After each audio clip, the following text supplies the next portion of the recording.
میرا نام نمل ہے اور میری عمر 25 سال ہے۔ آج جاذب زبردستی مجھے میرے گھر سے اٹھا لایا تھا کیونکہ اب وہ میری بدتمیزی کا بدلہ مجھ سے لینے والا تھا۔ اس نے ایک بند کمرے میں لے جا کر میرے ہاتھ پاؤں باندھ دیے اور جب میں اکیلی سو رہی تھی تو میرے حسن کو دیکھ کر مجھ پر جھک گیا۔ جب میری آنکھیں کھلی تو میں اسے دھکا دیا مگر اس کی گرفت مضبوط تھی۔ میں اسے پیچھے ہٹا نہ سکی کیونکہ میرے ہاتھ بندھے ہوئے تھے اور شراب میں اپنے ہوش کو بیٹھا تھا، مگر میں اس کے جھکے وزن کو برداشت نہ کر پا رہی تھی اور بدبخت کی نمبر 2۔ حافظ صاحب کا رکشہ گھر کے سامنے رکا۔ وہ سامان نکال کر دروازہ بجانے لگے تو وہ اپنے آپ کھل گیا۔ وہ تھوڑا حیرت سے اندر آئے۔ نمل بیٹا دروازہ کیوں کھلا چھوڑ رکھا ہے؟ وہ کرسی پر بیٹھ کر بولے۔ کوئی جواب نہیں موصول ہوا۔ انہوں نے پھر آواز لگائی، نمل بیٹا۔ جواب میں مکمل خاموشی تھی۔ وہ گھبرا کر اٹھے اور تیز تیز قدموں سے چلتے ہوئے کمرے میں داخل ہوئے تو اندر کا منظر دیکھ کر وہ وہیں دروازے پر گر گئے۔ کمرے میں زیورات کا باکس خالی زمین پر پھینکتے ہوئے بکتی رسیوں سے باندھی ایک طرف سے بے ہوش پڑی تھی اور نمل کا نام و نشان نہیں تھا۔ سین میں دیوی کی آواز گونجی۔ وہ بکتی کو کوستی ہوئی اندر داخل ہوئی۔ ارے او منحوس، کب سے تجھے بلا رہی ہوں، گھر چل ذرا، تیری خبر لیتی ہوں میں دوسروں کی ہمدردی میں۔ حافظ صاحب کو کمرے کے دروازے میں ست پڑا دیکھ کر اس کی زبان وہیں بند ہو گئی۔ کیا ہو گیا آپ کو؟ ایسے کیوں گرے پڑے ہیں آپ؟ حافظ صاحب پر دیوی کی بلند آواز اثر نہ کی۔ اس نے زور زور سے نمل اور بکتی کو آواز لگائی پر جواب میں کوئی نہ بولا تو اندر کمرے میں جھانکنے پر وہ ہکا بکا رہ گئی۔ یہ کیا ہو گیا حافظ صاحب؟ آپ کی بیٹی بھاگ گئی سارا زیور لے کر۔ اس کے الفاظ تیر کی طرح حافظ صاحب کے دل پر جا لگے۔ وہ ایک دم دیوی کے سامنے کھڑے ہوئے، خدا کا واسطہ ہے میری معصوم سی بچی پر الزام نہ لگائیں۔ ان کے آنسو آنکھوں کے بند توڑ کر ان کے گالوں پر گرنے لگے۔ دیوی کا پہلے ہی ان باپ بیٹی سے بکتی کو وجہ سے خدا واسطے کا بیر تھا۔ اسے اپنے اندر کی بھڑاس باہر نکلنے کا موقع مل گیا تھا۔ وہ کسی ناگن کی طرح ناک پھیلا کر بولی، آپ کی بیٹی کی ذمہ داری نہیں میں مجھے بتائیں بکتی کہاں ہے؟ حافظ صاحب کی تو ہوش ہی گم تھے۔ بکتی کا سن کر وہ کمرے میں اس کی طرف لپکے۔ دیوی بھی اندر آئی اور بکتی کو بے ہوش دیکھ کر اس سے باہر گلی کے دروازے پر شور مچانا شروع کر دیا۔ ارے لوگو جلدی آؤ، حافظ صاحب لٹ گئے، لے اور ان کی بیٹی سب کچھ، ساتھ میں میری بکتی کو بھی مار دیا، ہائے لٹ گئی، میں برباد ہو گئی۔ وہ ماتھا پیٹ پر کر چلانے لگی۔ حافظ صاحب بکتی کو ہوش میں لانے لگے۔ دیوی کے شور شرابے نے پورا محلہ جمع کر لیا۔ سبھی محلے والے تیزی سے گھروں سے نکل کر نمل کے گھر پہنچ گئے۔ سب کی زبان پر ہزار سوال تھے لیکن بکتی کے ہوش میں آنے کا انتظار کر رہے تھے۔ بکتی جیسے ہی ہوش میں آئی تو اس نے چلا کر رونا شروع کر دیا، بابا نمل، نمل کہاں ہے؟ حافظ صاحب کی رہی صاحب میں ہمت بھی جواب دے گئی، بیٹا تم بتاؤ کیا ہوا تھا، کون آیا تھا، کہاں ہے نمل؟ بکتی خوف سے ہانپتی کانپتی سارا قصہ سنانے لگی، پھر بلند آواز سے روتے ہوئے بولی، بابا وہ مار دیں گے، نمل کو بچا لیں۔ بکتی کے ساتھ ساتھ وہ خود بھی زاروں کی طرح رونے لگی۔ کچھ لوگوں نے حوصلہ دیا کہ کچھ پولیس کا مشورہ دیا اور کچھ نے دبے دبے الفاظ میں اس کو عاشقی کا معاملہ قرار دیا تو کسی نے کانوں کو ہاتھ لگا کر فرار کا وقت چند منٹوں میں لوگوں نے ان کو آسمان سے زمین پر لاپٹکا۔ دیوی بکتی کو گھسیٹ کر لے جاتے ہوئے بھی اپنا زہر اگلی۔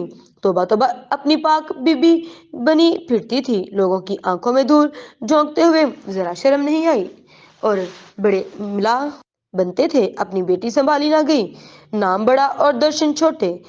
بکتی روتے ہوئے نمل نمل کرتی رہی۔ ایک ایک کر کے سب اپنے من گھڑت اور بے بنیاد الزامات اور شکوک کو ہمدردی کے سکوں میں لپیٹ کر حافظ صاحب کی گود میں ڈالتے گئے۔ سب کی باتیں سن کر وہ ان کے آگے ہاتھ جوڑ کر روئے، خدا کا واسطہ ہے میری بچی پر الزامات نہ لگائیں، اگر میرا درد سمجھ نہیں سکتے تو اسے بڑھاؤ نہ دیں۔ میری بیٹی پر الزام لگانے کے لیے انگلیاں بہت جلد اٹھا لیا آپ نے، آپ سب نے، لیکن اس کی خیرت کی دعا کے لیے آپ کے ہاتھ نہیں اٹھے۔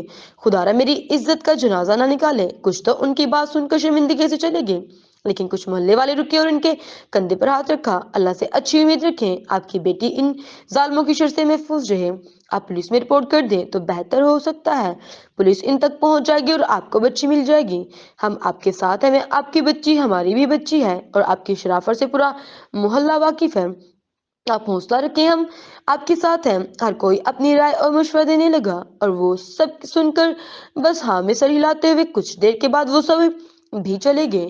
سب کے جاتے ہی وہ نمل کے کمرے میں گئے और इन खाली जेवरात के बॉक्स देखे, फिर उसका दुपट्टा सीने से लगाकर फूट फूट कर रो पड़े।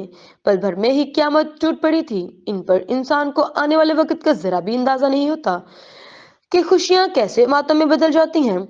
खुदा ये वक्त किसी माँ बाप पर ना लाए जब उनके लख्त जिगर पर कोई इस तरह वार करे कि वो के न जीने के काबिल रहे, न मरने के। हजारों वाकयात हम रोज सुनते हैं। छोटी छोटी मासूम सी बच्चियां भी ऐसे भूखे भेड़ियों का शिकार हो जाती हैं। उनको जरा तरस नहीं आता कि वो किस तरह मासूम जिंदगियों के साथ साथ खिलवाड़ कर जाते हैं।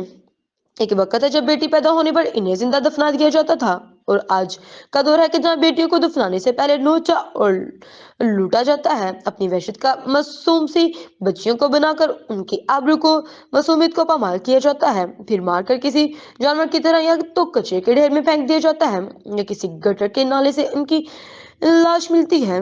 कैसे जीते होंगे वो माँ बाप जिनके लुकते जिगर उस तरह नोच कर लौट लिए जाते हैं। हाफिज साहब के दिल में भी यही खौफ था कि उनकी बेटी किस हाल में होगी उन वहशी दरिंदों के हाथों में। मेरी बच्ची, मेरी नमल, कहाँ तलाश करूं तुझे, कहाँ? ना तो रास्ता भटकी है, ना गुम हुई है। मैं तुझे तलाश करूं, गली गली भागूं तेरे पीछे, वो एड़ियां रगड़ रगड़ कर रोते रहे। गोपाल को इल्म हुआ तो वो डरता हुआ दौड़ता हुआ आया, और हाफिज साहब को बेबसी की तस्वीर बिने देखकर वो खुद भी बर्दाश्त न कर सका। हाफिज साहब की हालत नाकाबिले दी थी। वो जल्दी से पानी लाया, उनको पिलाने की कोशिश की, लेकिन उनके खलक में एक घूंट नहीं नीचे ना उतरा। गोपाल ने उनको संभालने की नाकाम कोशिश की। गोपाल कुछ देर इनके पास खामोशी से बैठा रहा, फिर हाफिज से बोला, आपने उनके ससुराल उतला की, कल शाम नवल बेटी का निकाह है। हाफिज साहब रो रो कर निढाल हो गए थे। क्या खबर दूं मैं बेटी के ससुराल में? ये आपके दिए हुए तमाम जेवरात के साथ साथ मेरी बेटी को भी डाकू उठा कर ले गए। कौन यकीन करेगा इस बात पर? गोपाल भी उदासी भरे लहजे में बोला, और कह तो आप ठीक रहे हैं, लेकिन उनको खबर करनी भी जरूरी है, वरना कल तक मजीद बदनामी हो जाएगी। गोपाल की बात पर वो बोले, मुझे किसी भी बदनामी की परवाह नहीं, सिवाय अपनी बच्ची की आबरू और खैरत की। खुदा सामत है कि मेरी बच्ची को इनके आंसू भी आने वाले वक्त से खौफजदा थे। खुश्क होकर गए और वो सूखी आंखों से रोने लगे। जाजब, तुम इस आफत को साथ तो ले आए हो, इसे रखोगे कहाँ? जाजब के एक साथी असद गाड़ी चलाते हुए बोला। जाजब अपने मखसूस अंदाज में सिगरेट के कश लेकर बोला, यार बलूचिस्तान वाले अड्डे पर ले चलो गाड़ी। क्या? असद ने ब्रेक लगाई, तेरा दिमाग दुरुस्त है? वहां शाहजी आ गया तो जानता है ना कि क्या होगा। जाजब बेफिक्री से अंगड़ाई लेकर बोला, वो मेरा मसला है यार, मैं हैंडल कर लूंगा, तुम गाड़ी चलाओ। असद गाड़ी चलाकर बोला, जाजब तो इस लड़की के साथ लाया क्यों? पता नहीं। जाजब लापरवाही से बोला, देख यार, हमारे घर में बहन बेटियां हैं, अच्छा नहीं किया तूने उसे उठाकर, न जाने उसे घर वालों को क्या हाल हुआ होगा। जाजब असद के सर पर चप लगाकर बोला, ज्यादा जज्बाती ना हो, बात जज्बात की नहीं, गलती की है। एक तो हम पहली बार चोरी की किसी के घर में, ऊपर से तूने इस लड़की वाला पंगा ले लिया। इससे पहले तू ऐसा दौरा तुझे कभी नहीं पड़ा कि तूने किसी लड़की की परवाह भी की हो। दूसरा साथी आमिर बोला, छोड़ो यार, आज का दिन बहुत बुरा रहा। जैसे उसको बगल में दबाकर बोला, दिन को बुरा ना हो बोल यार। वो नमल की तरफ देखने लगा, भला भला हो लाला कि बंदों का ना वो आते ना ये आती। अमर उसे पीछे से खेल कर बोला, बाल बाल बच्चे, आज हम वरना जैसे लाला के आदमी पीछे लगे थे, हम तीनों से कोई एक तो जरूर ऊपर जाता और लोगों की नजर में भी आ जाते। शुक्र कर जान बच गई। असद फिर बोला, उनसे तो जान छुड़ा ली, लेकिन शाहजी को इल्म हो गया अगर हमारी चोरी का या इस लड़की के अगवा का तो बचेंगे नहीं हम। मेरी मान देख ले, उसे वापिस छोड़ देते हैं। नहीं छोड़ सकता उसको, मैं बहस मत करो मुझसे। जाजब सख्ती से बोला। असद भी उसकी टोन में बोला, क्यों, करना क्या है? तूने इसका पसंद आ गई है क्या? जाजब कहकर लगाकर बोला, तू नहीं समझेगा यार। असद ने गौर से उसके चेहरे को देखा जिसे कुछ तलाश कर रहा हो। जाजब ने सिगरेट बाहर फेंक कर उसका मुंह सामने की तरफ किया, और रोड इधर है, सामने देखकर कहीं ठोक मत देना, और अब मुंह भी बंद रखो, वरना तुझे भी लंबी नींद सुला दूंगा। और आफत की तरह वो नमल की तरफ इशारा करके बोला।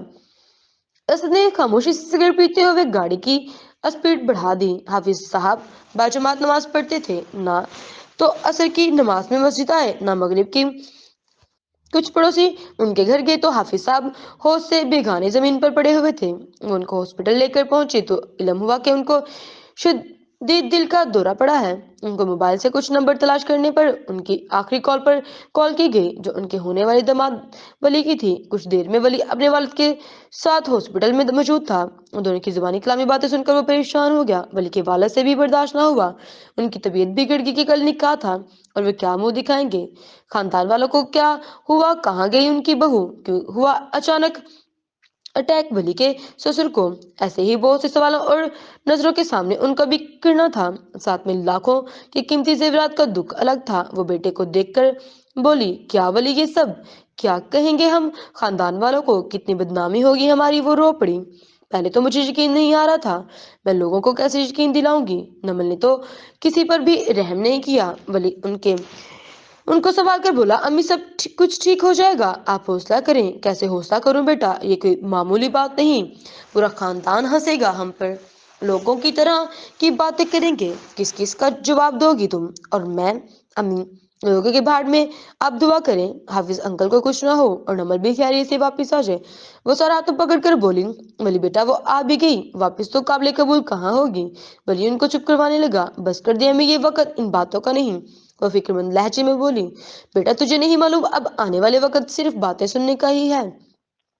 सुरक्षरे में बिखरे बालों के साथ होश की दुनिया से बेखबर वो जाजब के होश उड़ा रही थी। लेकिन उसे देखते देखते अचानक उसका थप्पड़ उसका मुंह पर थूकना याद आया तो जाजब के जज्बात गुस्से में बदलने लगे। लेकिन उसे गुस्से पर दुल्हन के लिबास में मौजूद क्या ढाती नमल का सरापा हावी हो रहा था। वो अपने मन से घबराया और उठकर कमरे की खिड़की की खुली ताजा हवा झोंकने उसके छूकर कुछ देर वो खिड़की में खड़ा रहा, फिर नमल के करीब आया।